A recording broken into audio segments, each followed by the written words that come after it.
আসসালামু আলাইকুম রাহমাতুল্লাহ। প্রিয় দর্শক, আজকে রমজান মাসের বিশেষ একটি মাসআলা নিয়ে আলোচনা করব। গর্ভবতী নারী রোজা ভেঙে ফেললে পরবর্তীতে তার কতটি রোজা কাজা করতে হবে, তা ফিদিয়ে দিলে হবে কিনা।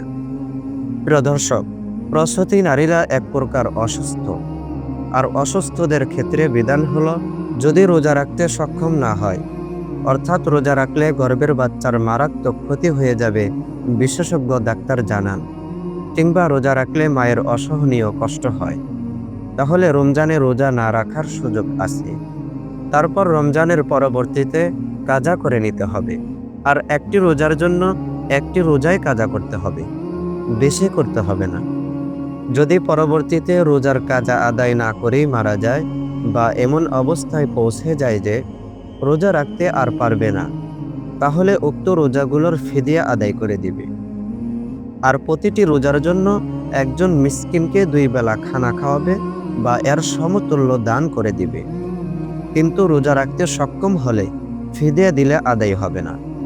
আল্লাহ তাআলা আমাদের সকলকে সঠিকটা বুঝে আমল করার তৌফিক দান করুন। আমিন।